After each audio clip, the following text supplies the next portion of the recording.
And Dr. Kane has fully experience in treating children with craniofacial congenital anomaly and focuses on 3 primary missions: to provide excellent care, to teach residents and fellows, and to advance his research, especially in the analytical imaging and the modeling M Center for pediatric at Children's Medical Center, and where I received the research fellowship training in 2016 under Professor Kane's supervision. Today, we are so happy to have Professor Kane to give us one of his great works with us. And his presentation is treatment and outcomes for single suture craniosynostosis. Today, we have another co-moderator, Professor Tinchen Lu. So let's welcome Professor Kane. Please. Thank you, Professor Kane. Hello there. So I wanted to say thank you very much, Peng, and to all of you for joining me on a Sunday night in where you live. It's a Sunday morning here, and through the magic of Zoom, here we are all together despite the pandemic, and I think that's a victory. I consider Taiwan still my home in many ways. I cherish my memories there, and I credit it for any success that I may have had in a lot of what I've done. I hope that we'll get to meet again sooner rather than later after all of the pandemic that we're all trying to get through. Yes, my topic today is treatment and outcomes for single suture craniosynostosis, and my goal is to share with you my own experience as well as my biases, because this field is full of biases regarding treatment of single suture craniosynostosis. I want to go through some of the history and the evolution of surgical intervention, the concepts of value and outcomes research, and my own personal outcomes research. I think I probably chose this topic most of all because here in America, this is much more common, while in Asia, it's less common. And this allows me to speak more authoritatively than I otherwise would about any other subject in craniofacial surgery to this group. So obviously, this is the subject here. These are the members of the group of the so-called non-syndromic single suture synostosis that I'll be discussing. And the literature quotes an approximate birth prevalence of about 1 in 2,500, at least in the Western Hemisphere. And we need to define our terms, because non-syndromic is a vague term. We all know that for the definition of syndromic synostosis, a genetic cause has been found. What we don't know is whether there's a genetic cause that's not yet discovered, or whether there's another mechanism for causation that we just haven't figured out. Despite this vagueness, these terms are used widely around the world. Obviously, syndromic synostosis has a birth prevalence that's much less everywhere you'd look. For many of the FGF receptor-based conditions, such as the Apert syndrome shown here, the rate is about 1 in 100,000 births. So the reason I chose to talk about non-syndromic synostosis is that it's seen much more often. So it's not only more clinically relevant, but much more material is available for outcome study. And my experience with the literature on syndromic studies is that the numbers are generally small, the outcomes are from small personal series, and the quality of evidence is therefore much lower. In the United States, the math looks like something like this. In the United States, we have 4 million births in the United States every year. And we have about 30 academic centers in the United States. If you do the math, for syndromic cases, if for Apert, for example, there's at 1 in 100,000 births, that means there's only about 40 cases in the entire United States in a year. And that would average out to about 1 to 1.5 cases per center for each type. one cannot, in my opinion, become expert in doing anything if you're doing it once a year. It's very hard to get that way. Even at a busy center such as ours, we never see more than 1 or 2 syndromic synostoses like APERT per annum. Non-syndromic, on the other hand, the math is a little more favorable to get some expertise. At 1 in 2,500 births, there'd be about 1,600 cases in the United States per year. Divide that by 30 and we get over 50 cases per year, and we see about 60 cases in our center per year. If we look at traditional studies from the 20th century, we see that the most common synostosis is sagittal by far, occurring in almost 2/3 of all cases. This happens in males more frequently than females for unknown reasons. And in these historical studies anyway, the next most common form is unicoronal, occurring in about a quarter of all cases. Please note here that Metopic is only represented in traditional studies by about 5%, while lambdoid has always been noted to be the lowest of all, 1 to 3%. Yet recently, if you look at more recent studies, in the 21st century, for some reason, Metopic has, in many series, been quoted as far more common than unicoronal, and I'll return to this phenomenon in a little bit. I tried to find out statistics about how common craniosynostosis is in Asia. I couldn't really find very much. This is from a report in Korea that shows this distribution. You can see that there's 50 cases of 18% of lambdoid. That's far in excess of what you'd find in any Western source. And the distribution here is completely different than what we would not normally see. I could find another report out of India mentioning that rates of coronal and metopic were higher than sagittal, which obviously reverses things. Why this would be is pretty unclear to me. When we talk about craniosynostosis, let's talk about why we treat it. And I could spend an entire hour on this. I'm only going to spend 1 slide on this here today, but I divide this into medical and psychosocial reasons. The medical reasons have traditionally gone around an increased risk for intracranial hypertension. This all comes from a study that came from Marchak and Renier a long time ago now, where they measured opening pressures in the operating room, and they found that only about 15% of single suture synostoses had increased opening pressures.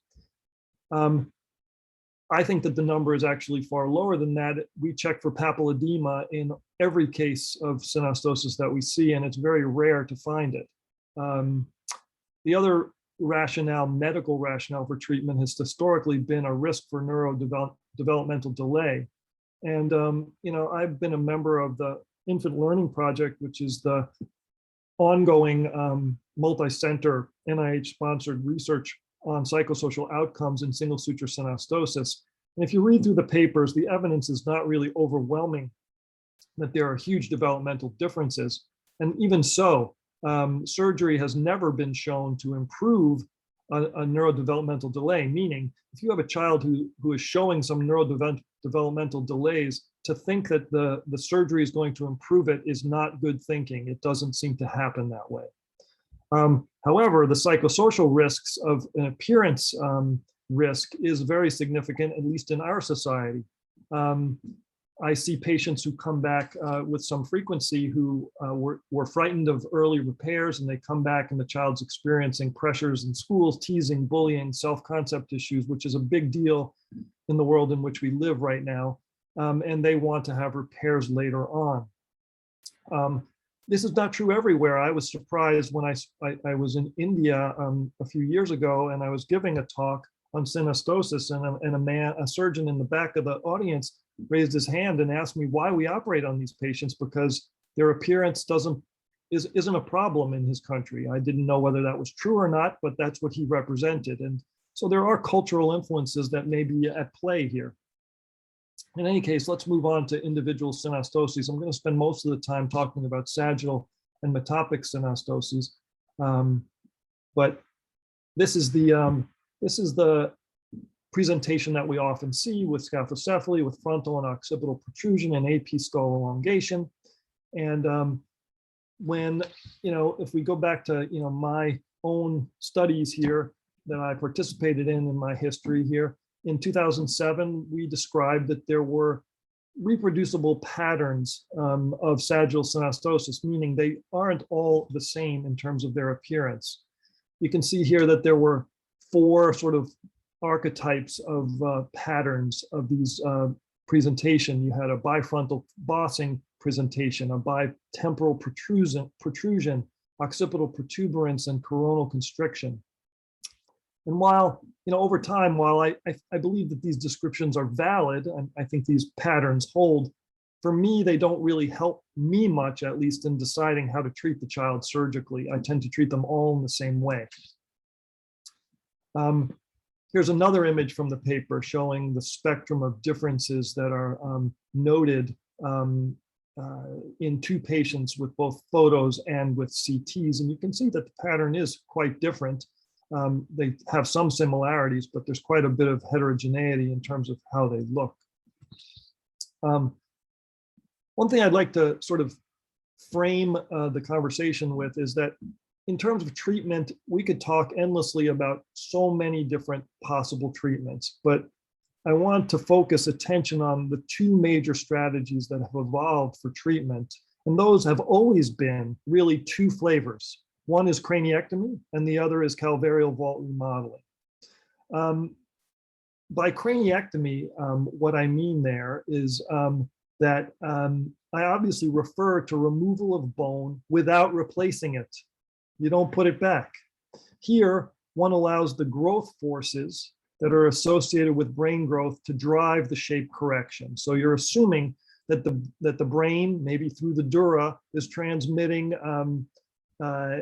pressure on the skull. You've released the restrictive force, and that you're then going to drive the change in shape with growth, with neural mass growth. This may be modified by non-surgical modalities, such as asking the child to wear a helmet, but the basic intervention is simply removing bone without replacement. And I want you to compare this to calvarial vault remodeling. Here, a surgeon may also remove bone, obviously, but the bone is largely modified and then reshaped by the surgeon in an artistic way, and then replaced with some form of fixation, these days usually using some resorbable mode of fixation, but there are still holdouts everywhere. Some people, even in my city, there's surgeons that are still using sutures only. So between these 2 different modalities, there's been this pendulum that has shifted back and forth. At first, the dominant modality was calvarial vault remodeling. That's what it started with. First it was craniectomy, and then it evolved to vault remodeling, and then it's most recently has swung back towards craniectomy again. This is a historical slide back from the 1940s, and it shows that these were some early examples of craniectomy. There were linear craniectomies, there were circular craniectomies, there were morcellation procedures, all kinds of modalities, but they all were craniectomies. And you can see here that people were quite worried about the fact that reossification might occur at the craniectomy site. So they poisoned the bone with all kinds of various substances. This one shows the use of a tantalum, which can be radioactive. A tantalum foil was placed. Others used direct application of chemicals such as mercuric dichloride, acetic acid, Zenker solution to the dura itself. Here in Boston Children's, Ingram and Matson, who were pioneers in this area, used polyethylene.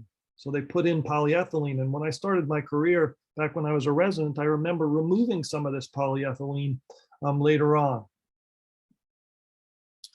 Over time, the early variety of techniques eventually settled into a more common form of craniectomy.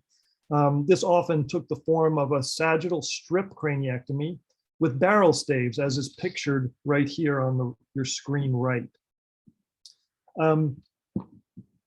There you can see there's a wide strip craniectomy in the center, and then there's the barrel staving. And that's sort of the archetypical form of strip craniectomy that exists even to this day. Yet undoubtedly, the highest impact innovation to come in the past 20 years by far has been the development of endoscopic, so-called endoscopic strip craniectomy by Baroni and Jimenez, who in 2004 published this cover article in the Journal of Neurosurgery. And as you can see, the craniectomy in this image is very similar to the craniectomy that I showed you in that last historical image. It's got a strip craniectomy, it's got barrel staves, and the only innovation here is doing this through limited incisions, and also placing a molding helmet afterwards.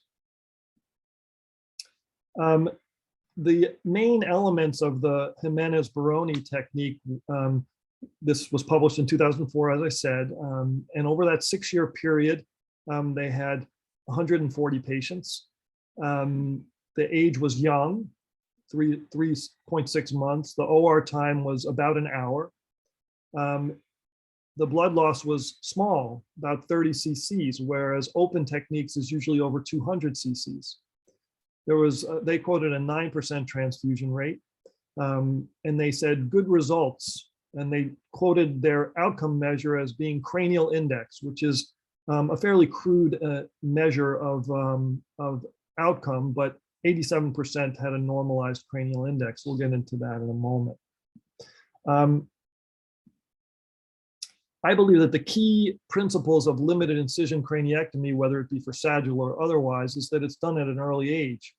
For me, the sweet spot is about 2.5 to 3.5 months of age. As you're getting to 5 months of age, you're getting late already, I believe. And that's, I think, because you need time for the growth of the calvaria to correct the shape, which is obviously responding to brain and dural growth.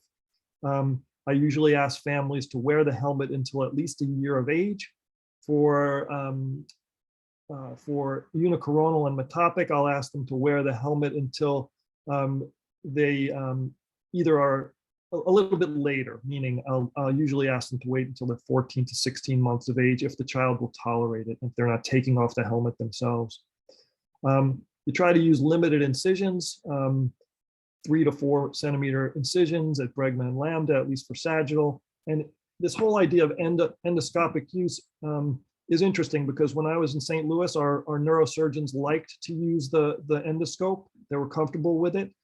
In Dallas, never have they once wanted to use the endoscope, whether that be because they don't like using it or they don't think it's needed. I've never used one in the 12 years that I've been here in Dallas. And an endoscope, I think, provides a very good light source, but you can see almost everything you need to see. It doesn't need to be under super magnification. And over time, I've come to accept it because I believe that it adds added time to the procedure. At least in our hands, it did. Unanswered questions for limited incision craniectomy. Should you use barrel staves? Well, some people do and some don't. How wide should the removed bone be? Traditionally, Baroni and Jimenez said it was 5 centimeters wide. If you use barrel staves, how long should they be? Should they extend all the way to the squamosal sutures, or do they need to be in a particular orientation? Traditionally, they're placed posterior to the coronal sutures and anterior to the lambdoid sutures. But again, some people don't even use them. You use a helmet until at least a year of age, as I described. Alternatively, some people are using omega springs. Here's an omega spring. This came out of work done by Lisa David in Wake Forest in North Carolina. here you can see at the strip craniectomy is quite narrow. They take a pre-tensioned stainless steel spring that's omega shaped. It's got these little prongs that go over the edge of the bone. They compress it. They put two of these things like horseshoes on either side facing each other. And that provides a distractive force on this. And this has actually been popularized, and it's increasing in popularity somewhat in the United States at some big centers. The negative with this, obviously, is that you got to take these springs out at some point. So choose your poison. Do you prefer to have springs that you need to take out with another anesthetic, or would you prefer to wear a helmet? So those are your choices. In terms of cost, I think the cost of going back to the operating room, which is significant, especially in the United States with the inflated costs, I think this is probably less cost effective, but I don't have that information to share with you. We talked about the limited incisions. We talked about the endoscopy. Here are the skin incisions. You can see that, and the ostectomies. This is a 5 centimeter wide ostectomy. You can see the bone in situ from where it was removed. I call this thing the turtle ostectomy because I think the whole thing looks kind of like a turtle.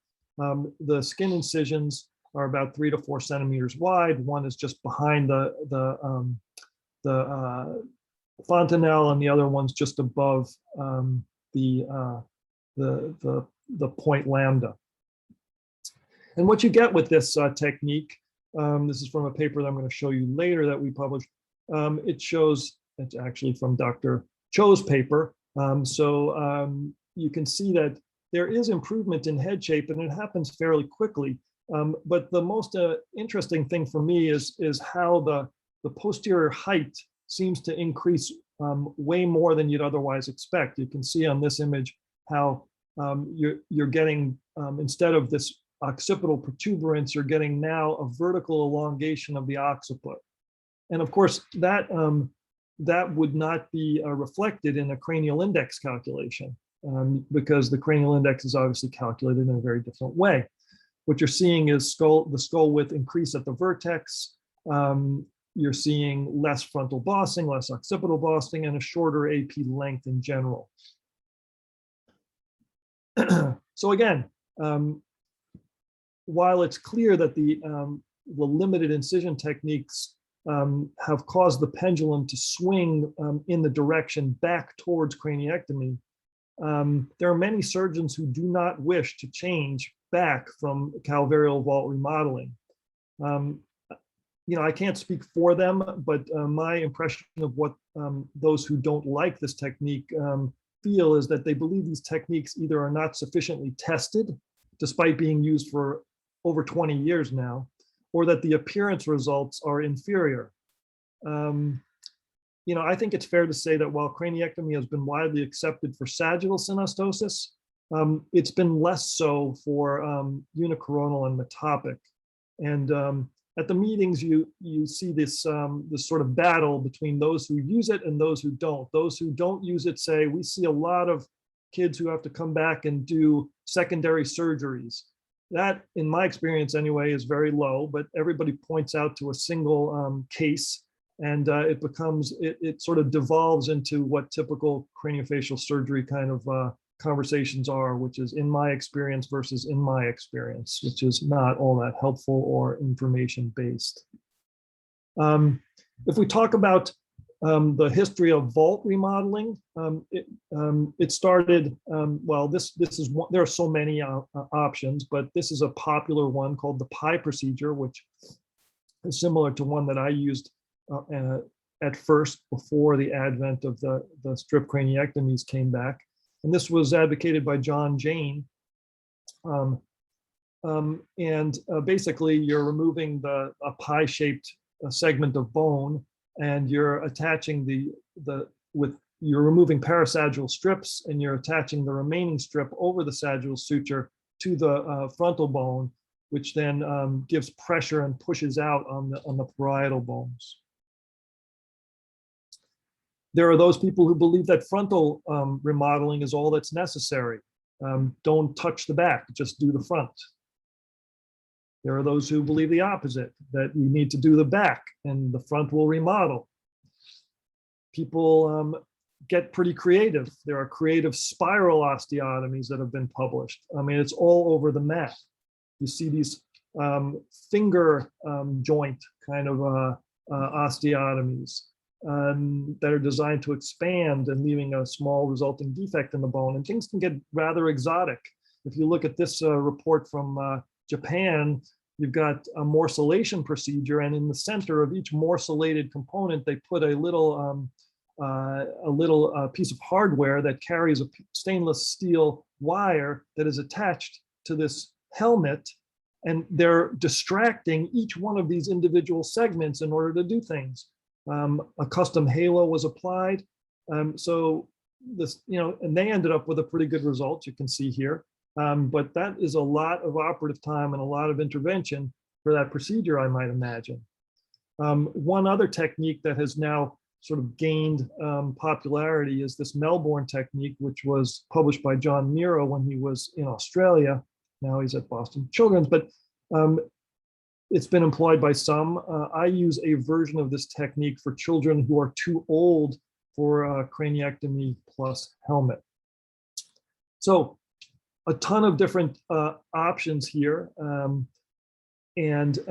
we start to talk about how do you compare them, you need to really, you're talking about outcomes, and you're talking about value, and the value equation here is something that I like to talk about a little bit.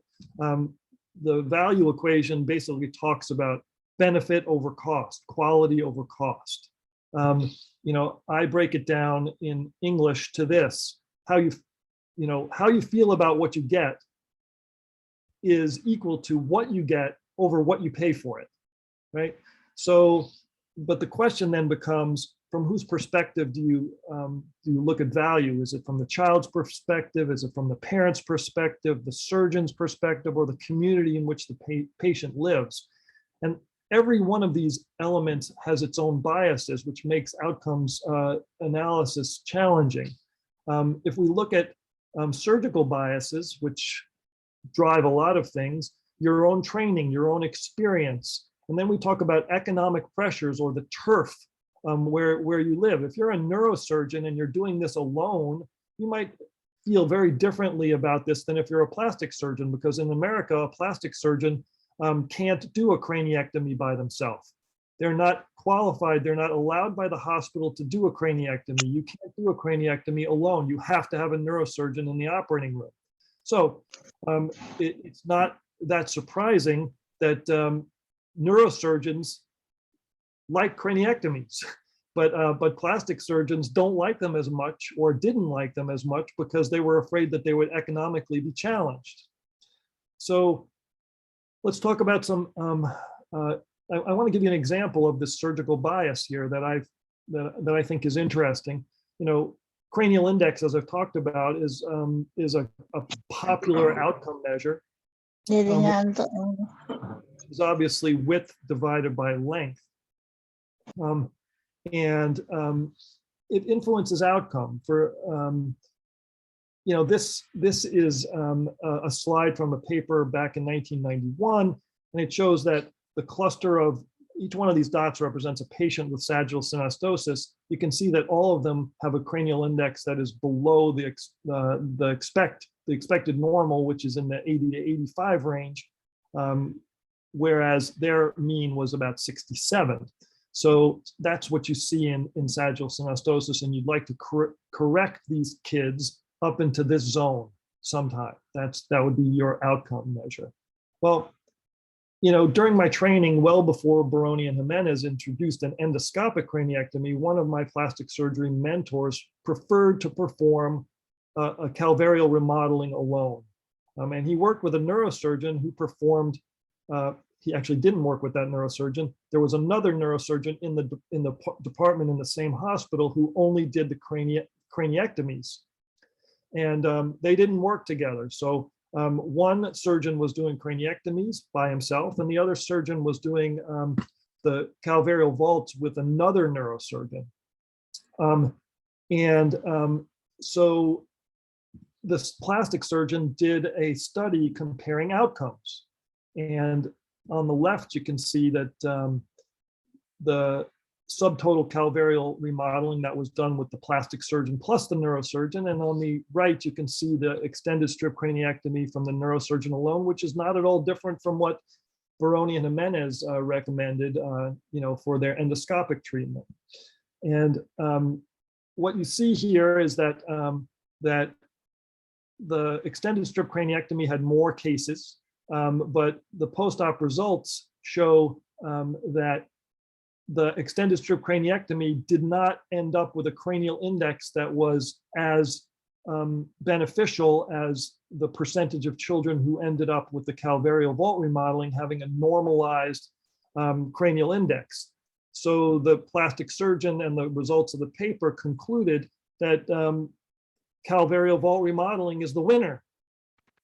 And yet, if you look at the very next article in the same issue of plastic and reconstructive surgery in that same year, so the next article written by the same surgeon, his fellow had looked at a bunch of, had presented a bunch of photographs, plain photographs from multiple views to lay people and to other surgeons.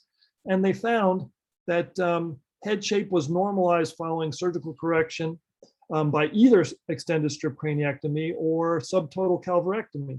They couldn't figure out why the cranium, what there was differences, but basically what I'm saying is that the mathematical difference that was shown in the previous paper was not held up by the clinical difference. Neurosurgeons and lay people couldn't tell the difference. So which one is better?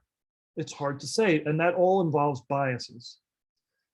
So, these two studies themselves are, I think, an interesting analysis of economic bias, as the plastic surgeon's ability to do this work is based upon need to show superior outcome, as the neurosurgeon can do this work alone. And maybe this explains why neurosurgeons accept limited incision craniectomy technique almost universally, while plastic surgeons are hesitant. I was at these meetings when Baroni and Jimenez presented to plastic surgeons, and they met with a very hostile audience.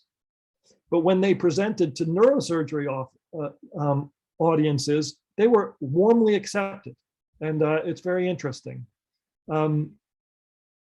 So if you have a cranial index that's superior, but a non-surgeon can't tell the difference, there's a point of view difference, there's a bias. And there's a difference between statistical significance and clinical significance. Before I moved to Dallas about a dozen years ago, we had done quite a number of endoscopic versus open repairs, and we wrote up that experience. And this shows the markings and the comparing the endoscopic procedure, which at that time we used the Sphinx position. We don't use the Sphinx. I don't use the Sphinx position anymore. And we compared this endoscopic result, which pre, post, and delayed post, to the open calvarial vault reconstruction procedure, where you see pre, peri, and post here as well. And 89 children were studied, and about 45 in each group. And we found significant improvements in blood loss, operative time, need for transfusion, hospital stays, all better in the endoscopic group. And this mirrored many other groups, including Baroni and Jimenez's general results. Additionally, there were no differences in pre-op or post-op cranial indices, and helmet time was about 9 months on average. So again, multiple centers have shown this. If we compare costs from these groups, you can see that, well, first of all, there are about 20 in each group of the endoscopic and open. There were significantly more post-op visits required of the endoscopic group. You can see that in the first year and in the first 3 months, many more visits. You want to check their progress with the helmet. That's why. You can see that the main component for savings in America, the big cost is the hospital dollars. And you can see the main component of the difference between the two techniques is this part here and this part here. That's where the difference lies.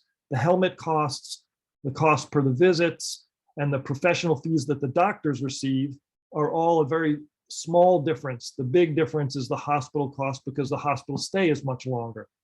And if we look at it, the calvarial vault reconstruction was about $57,000. The strip craniectomy was about $37,000, and the mean savings was about $20,000. I know these numbers seem probably pretty crazy, and they are crazy. That's the cost structure in America. That's a whole other talk we could have at some point. But if we look at complications from the two compared, which we did, you can see that here's the, this is across all types of synostosis, not just sagittal. You can see here the numbers. There were combined about 300 patients.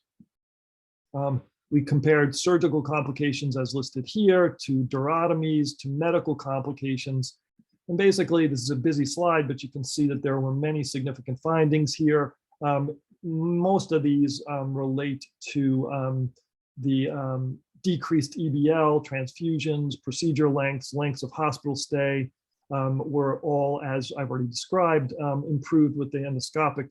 Rates of intraoperative durotomies, surgical and medical complications were comparable, meaning non-significant, and these were in agreement. So basically, the conclusions are that endoscopic techniques offer a clear advantage in appropriate populations for the reasons that we've already discussed. Our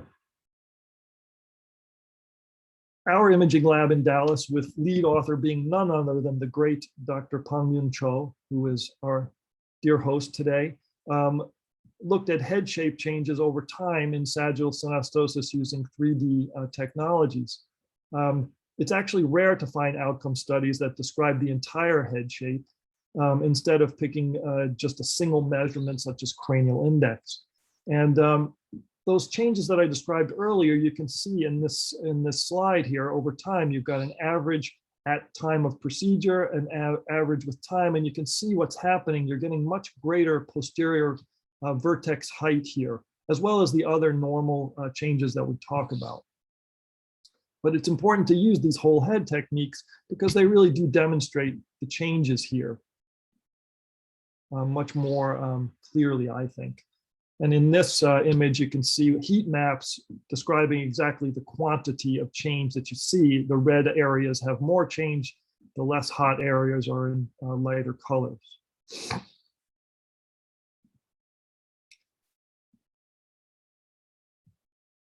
So in terms of looking at this longitudinally, the same paper showed that at about 2 months out, you see that you're starting to see a straight line here. The cranial index is improving, and gets to about a normal at about 60 days. So even though we're asking them to wear this helmet for many months more than 2 months, like 7 to 10 months afterwards, most of the change happens in the first 2 months. So the question becomes, why do you make them wear the helmet longer than that? And the answer is a little complex. And it's generally fear. Jimenez and Baroni said that if you don't make them wear a helmet, you're going to get regression if you don't make them wear it longer. But I don't think any studies have been really adequate to show the perfect length of wearing a helmet, the length of amount of time that you need. And with that, I'm going to stop talking about sagittal and we'll move on to metopic.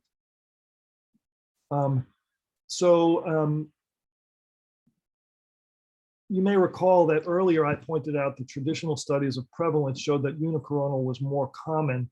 And I told you that recently an increase in metopic has been noted. This was noted in Europe. These are big centers in Europe with big names. And this summarized 3,000 cases between 97 and 2006. And they showed that the number of metopics have significantly increased over the reviewed period in all of our units, both in absolute numbers and compared to the total number. Why is that? Well, it was also seen in America, in North America. This is a group, a multi-center group, and you can see that unicoronal and metopic have almost the same, whereas previously it was much different. Why?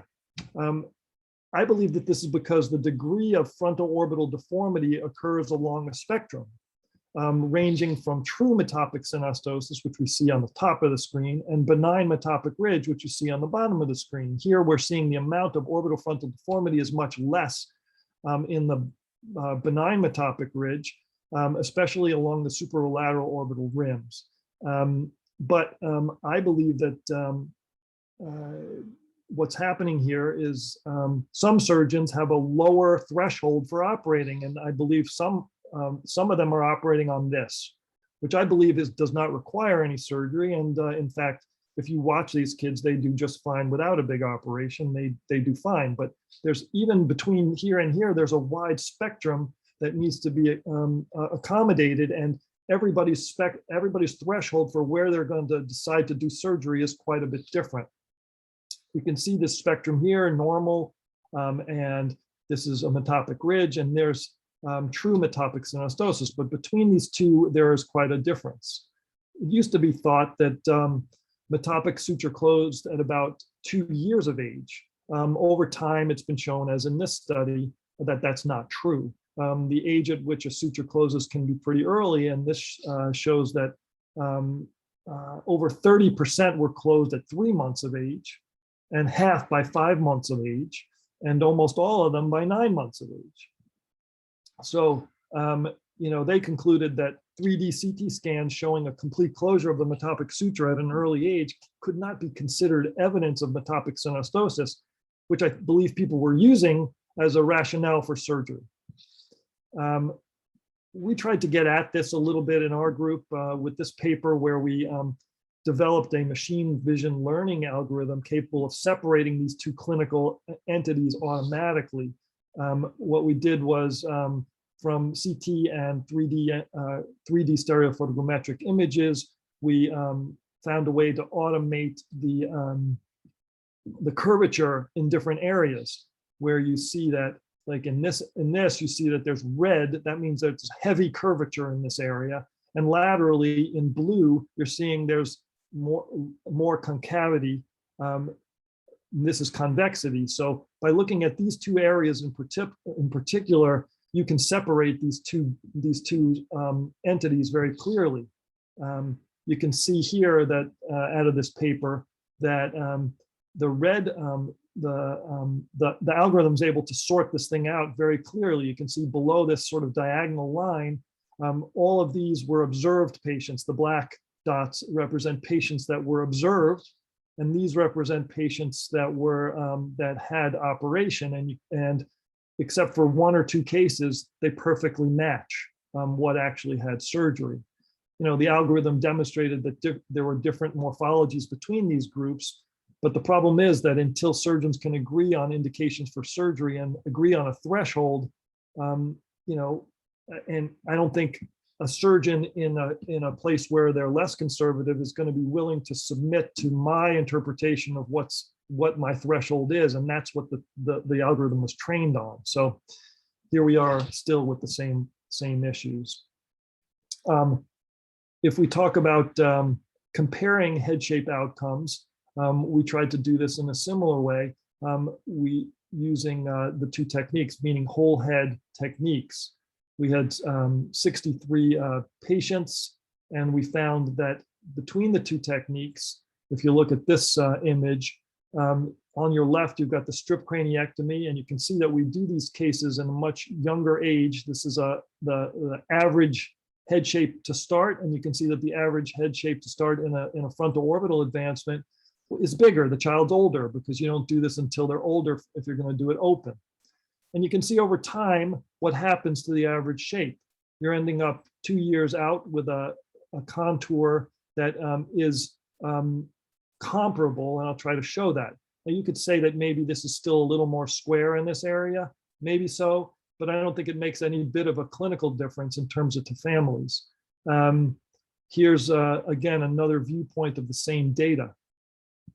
If we try to look at this with another technique to quantitate these data, you can see that the difference between these two lines, this is the inner curve, is the appearance of the limited incision technique, and this is the open technique. They both have, even though one's bigger than the other, highly trigonocephalic average shapes. At 1 month out, you're starting to see it spread. The flattening is starting to spread from the middle towards the lateral. And notice that the amount of space between these is lessening with time. As they get older, they're almost becoming very close in terms of their average difference between the two silhouettes. Again, that's a mathematical technique, but can people tell the difference? Or can surgeons tell the difference? So we did this study, which came out last year. Actually, this year, it's actually just out, and it doesn't have a volume. It's on electronic only at this point. But what we did was we showed a bunch of pictures to 10 surgeons who were craniofacial trained surgeons in private practice, in their own practice in America, who were not at my institution. Okay, so we showed it to them through a WebEx Zoom-like protocol, and we asked them a few questions. We asked them whether at 1 year out, 10 surgeons, we asked them to say whether on a Likert scale 1 to 5, without them knowing what technique that was employed, and guessed, and we also asked them to guess which surgical method was performed for each one. Well, they weren't so good at this. So what we found was that the mean surgical scores of aesthetic outcomes were similar, so not statistically significant. And when asked to identify which procedure they had received, at 1 year out, only 63% of responses were correct. It's not very far from throwing a dart. So as we get near the end here, I've always found it interesting to try to think about what it is about shape difference that attracts our attention. After all, that's what we're really trying to accomplish with surgery here. We're trying to reduce the frequency of unwanted attention. We don't want people to give attention to our differences when we don't want them, okay? And that's what our job is. So what we did with this was more of a psychological kind of a study. We wanted to use eye tracking as a proxy for perception. And we took 3-dimensional photogrammetric images of a normal child and a child with trigonocephaly, and we blended them in 10% increments. And then we asked participants using an eye tracker to look at these different images. And we were asked, the participants, if each image looked normal or abnormal. We didn't prime them at all. And this was about 60 graduate students we showed this to, 60 graduate students. And this is the model that we showed. And you can see it's slowly deforming from normal to metopic in 10% smooth increments. And then we asked them to look at, we defined these different eye tracking areas that you could look at. And then we looked at the pattern of eye tracking and tried to see what they were actually looking at as they did this. And the interesting finding that I think here is that a majority of participants did not agree that any image looked abnormal until it was actually very abnormal, until you reached 9/10 of the maximum deformity. They didn't notice that it was, these are graduate students, did not notice that there was any difference at all. So what that tells me, at least possibly, it supports the idea that you have to be fairly abnormal looking in order to attract attention. So that is, again, reinforces my concept that you want to be conservative, especially in metopic synostosis, about which ones get surgery, right? So yeah, participants did not generally agree that there was abnormality until the deformity was severe. So in summary, and this is my last slide here, there are likely many ways to get nearly equivalent results from a great number of techniques. And I've seen a lot of techniques. And even though I sort of pointed towards the creative spiral cuts and the paper from Japan, they all get good results. But I think that until one technique is found to be both mathematically and clinically superior, I think we have the responsibility to choose the technique which has the least morbidity for the child and is least costly in terms of all kinds of resources. And with that, I thank you. Well, actually, I'm just going to show you one other thing that I've done. That we've done that was just published. We've been trying to look at artificial intelligence ways of classifying craniofacial abnormalities. And basically, we were trying to develop a software that would take as input 2D pictures and put as output a classification of whether this is what type of synostosis. And it's in its early stages, but our algorithm showed that we had a 90% testing accuracy based upon that.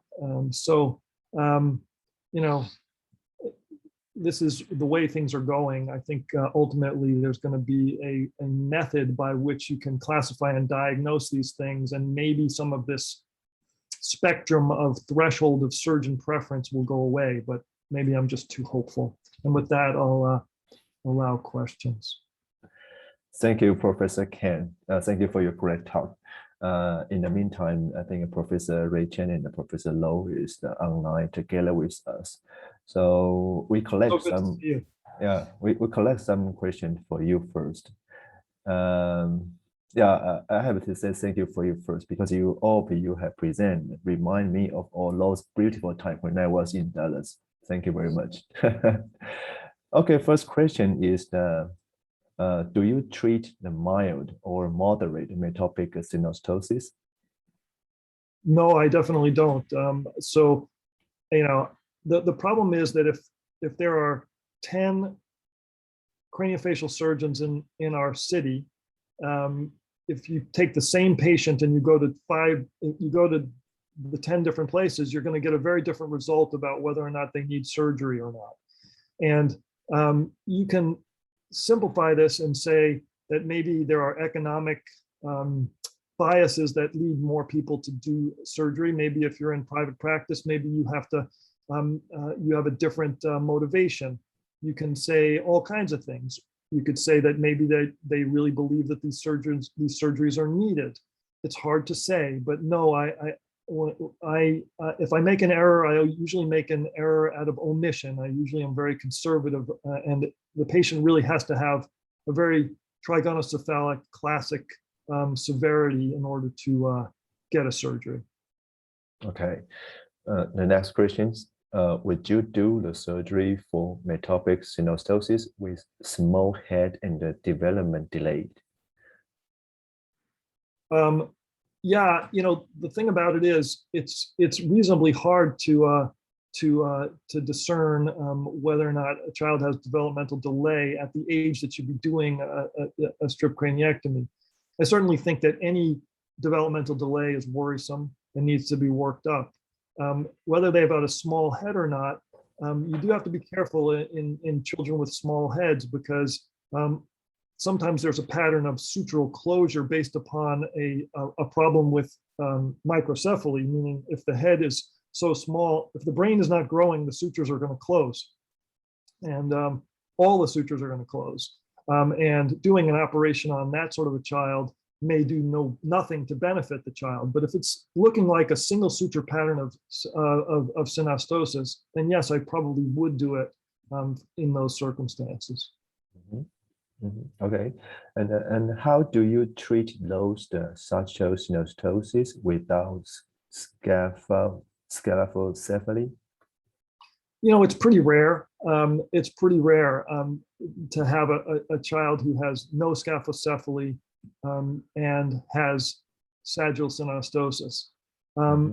I, again, am conservative about that. And if there is no correction in head shape that I can perform, I need to really demonstrate that there is increased intracranial pressure or worry about it. So if they have a developmental delay, or if they have papilledema, or if the neurosurgeon says, I think we need to do it, then I would generally go ahead with it. But the question is, what do you do? It's sort of not broken, so how do you fix it, right? What are you actually treating? You can release the synostosis, but many times these kids are old enough that it's not going to do much good in terms of any of that. So it's a difficult problem to answer. Mhm. Okay. And do you treat sagittal synostosis according to the patient's age? Like after what age you prefer not to do surgery for them? Not to do surgery at all. Mhm. There is no age limit. Okay. The older, I didn't show it here, but the older kids are more of a problem. But we still do operate on them, and it's, as I said, mostly for appearance relief. In terms of age-wise, like I said, about once you get past 4.5 months, 5 months, I'm tending to offer more open techniques. If they're earlier than that, I'll offer the limited incision approach. Mhm. Okay. And next one is from Dr. Lornick. He said, "Great talk, Alex. Is there any rationale for the indications of metopic synostosis surgery based on mental or cognitive development issue, as sometimes advocated in the past?" I'm sorry, could you repeat that? I didn't quite get it. Yes. Is there any rationale for the indication of metopic synostosis surgery and based on mental or cognitive development issues? Yeah, as sometimes advocated in the past. Well, if you study the literature and Kathy Cap-Simon's work and so forth, she would tell you that of all the single suture synostoses, the one that is most worrisome to her is Metopic. She felt like they had more of a developmental disadvantage. And yet, if you read the results from the infant learning project, they've been less than impressive over time. So what I've tended to do is, although I'm a little more suspicious of the Metopics, I tend to not treat single suture synostosis based in terms of the decision making, particularly upon which suture is involved. I've seen so many kids with Metopics that are developing just fine. I've seen sagittals that are not developing so well. It's difficult to get a grasp of this. Mhm. Okay, and the next one is from Indonesia, from Dr. Nuradila. She says, "Great lecture, Professor Kane. She has a question for you. The first one regarding the two techniques. How is the rate of a reoperate or secondary surgery?" Yeah. So it's very low. It's a very low rate of needing to go back and do something on the basis of shape. In terms of reoperation, you would be doing it either on the terms of, for the reason of shape, which I've never redone one. Well, excuse me, I've done one or two for unicoronal, and that was early on in my career. And the truth is, I missed the suture. We thought we were taking out the suture, and we didn't. We removed a segment of bone that did not completely involve the affected unicoronal suture. I've had to go back and take care of, in one or two cases, residual calvarial defects that didn't heal, which is a whole other subject. And it was done for that reason. But for shape, it's pretty rare. Mm-hmm. Okay. The next question is, how about using the absorbable plate or using bone segment to hold a gap of the craniectomy to present a reossification? Here's the thing. For strip craniectomy, we want reossification. And the thing that's always, so I don't spend a lot of worry about trying to prevent reossification. I don't think it's an issue. If you look at these kids, within a few months after, some kids reossify very quickly and some reossify more slowly. Exactly why one does one and one does the other is not particularly clear to me. But, the fact is that even if you have a completely reossified skull, the shape continues to change favorably. So you do want reossification. We don't want calvarial defects. We just want a proper shape. So that's the way I look at it, for better or worse. Okay. Okay, the next question is what age would be the best time to do the surgery? I would say for strip craniectomy, it's about 3 months of age is when I like to do it. Now, 2.5 to 3 months of age is great in terms of allowing a lot of time for the remodeling to happen with the helmet. But on the other hand, it's not the greatest time. You're at your physiologic nadir in terms of your hematocrit and so forth. But nevertheless, it's a good time for the surgery, and that's when we do it. If we have not reached the patient prior to that age and we're going to do it at an older age, I'm generally doing it at 10 to 12 months of age, the open procedure. Yes. Okay. Is any more questions from the audience for Professor Kane? Yeah, for his presentation? Mm-hmm. If not, I think Professor Low has one question for you. Okay, please, Professor Low. Hi, Alex. So nice to see you again. Great to see you. Thank you very much for your talk. I think it's a really good presentation. I actually would like to have your comment on two issues. One is that since before the surgery, you do CT, do you do simulation or 3D planning before the surgery? So, okay, so go ahead. The second issue is that how about the long-term follow-up of the treatment protocol? Because I noticed that, for example, the unique Craniosynostosis, some surgeons do not do normal correction. They prefer to do overcorrection because in the long-term follow-up, the skull is not going to grow symmetrically. So we'd like to hear your comment on these two issues.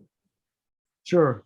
So the first question regarding CT scans for planning and so forth. I do get a CT scan. We've published our we call our FLASH protocol, which many hospitals have used, a reduced radiation dose, dialing down the KVs to get good bone images, but they end up with very poor soft tissue images. The radiation cost for this is only a little bit more than a standard set of 4 radiographs. I've struggled with this. When we were in the lab together, Dr. Lowe, that we worked in an environment where you could get CT scans and no one recognized the risks that you were placing on these children. And it was wrong to do that. We didn't know it at the time, but in the lab, we looked at this a lot. I think it's become very apparent that you want to do as little radiation as possible, the ALARA principles. But in the environment in which I practice, I've seen enough misdiagnosis and that I do get a low radiation dose CT scan preoperatively for every patient. I don't do postoperative imaging that way anymore. We follow them entirely with stereophotogrammetric images. I could be accused of exposing the children to too much risk, but it only takes one, in my opinion, and I've seen this many times already, it only takes one patient who you've operated on who looks like they've got sagittal synostosis, but they don't. And you've exposed them to a big operation for no reason. And in the medical legal environment in which I practice, it's a problem. The second question, which if I'm remembering was to do with overcorrection. I think we've both been exposed to the strong opinions of individuals in our craniofacial surgical community about whether or not you need to do overcorrection. There is overcorrection, and then there's massive overcorrection. Our lab published the lab in St. Louis published a study long ago where we recalled patients and we tried to see how much of the asymmetry comes back over time with open surgery. And there is a significant backsliding. It's like you're working against genetics, or you're working against the tide of growth. And they all do seem to have increased symmetry over time. I think that's probably going to be true for both techniques, but I think time will tell. I don't think we have great long-term outcomes on this. To answer your question, I do overcorrect when I'm doing open techniques.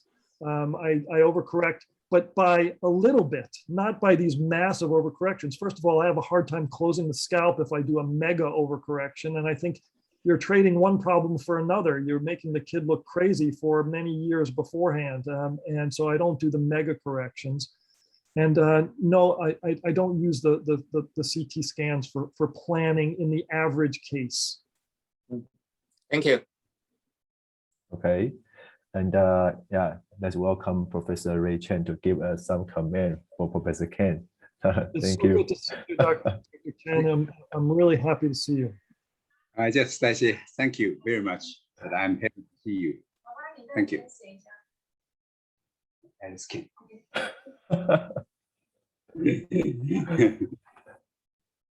Yeah, I thank all my teachers here. You know, it's really good to have Dr. Lowe, who has given me so much, Dr. Chen, who's given me so much, so many names here that I see. I see Clement there at one point, Dr. Lai. It brings back such warm memories to be back in this community. And I thank you all for everything you've given to my life. Thank you, Professor Ken. I think before closing this topic tonight, I will invite over our audience in the webinar to come have a group photo together, okay? Yeah, please show off your face in front of your screen. Yeah, please, even you using the laptop or using the cell phone, please. Okay, I think we have a 2-page of frame now. Everybody make sure they have appropriate clothing on. We don't want to end up on YouTube, right? Okay, in the first page, count to 3, okay? 1, 2, cheese. Hello. Thank you. And let's now the turn to the second page. Okay, please show. And the 1, 2, cheese. Okay, thank you very much. Okay, do you have any comment for Professor Ken's presentation from our audience anymore? Oh yeah, we have one more question from the audience. Should we have more time, Professor Ken? Yeah, of course. Okay, from Dr. Well, sir, I want to know your personal opinion and the bias. Is it poor brain development triggering the premature suture closures, or the suture closure imposing pressures on the brain tissue affected intellectual development? Well, you know, that's always been the big question. You know, if I had to guess at the answer, and it's only a guess, obviously I'm not Dr. Enlow or Melvin Moss. I don't have that sort of academic pedigree, but I'm not an evolutionary biologist, but I would say that it makes more sense to me. It's more intellectually satisfying for me to say that I believe it's probably brain growth and dura that is somehow triggering it. Could it be something mechanical extrinsically that's doing this? Perhaps, but I've always, throughout my career, grown up on the side that it's coming from dura or brain by some mechanism, hormonal, endocrine, or mechanical, that is lending, that is the causative agent. But this is complete speculation on my part, and I really don't have the chops to be able to tell you guys with any sort of authority. So I would be very humble about trying to make any statements about that. Okay, and today our co-moderator, Dr. Tin Chen, have questions for Professor Ken. Okay, please, Professor Lu. Hello, Dr. Ken. So I found there are more and more papers talking about the AI system for the craniosynostosis. So is there any open resources that we can find to like the AI system for the synostosis? Well, I don't know that any specific ones, you know, are available for craniosynostosis, but you know, AlexNet, which is what a lot of this stuff is based on, is a free you know, API that comes from you know, from Google, and there are lots of already public domain options even within the software that people often use, which could be MATLAB or otherwise, that allow fairly easy access to this sort of technology. I am blessed to have you know, a really good PhD in my lab who manages this. And you know, while I used to be as much more hands-on about the math, I'm not as much anymore. And we know that Dr. Halak, or at least Dr. Cho knows that Dr. Halak is the real brains behind that methodology. Mhm. Thank you. Okay. Okay, I think there's no more question for Professor Kane. Thank you, Professor Kane, again for your wonderful lecture for us. Okay. Well, thank you all. I really appreciate it. And I wish you all well on these times. And Zaijian. Professor Hangda, do you have any questions? No? Okay. I think I have announced our next webinar in ICC before closing this webinar. 7 days later, 1 week later, the same time, night time, Asia time. Oh, time to go to bed. Yeah, just like Professor Kane say, no one, he doesn't believe anyone will stay for a long so late to waiting for a webinar, because now instead it's very early, it's a daytime, right?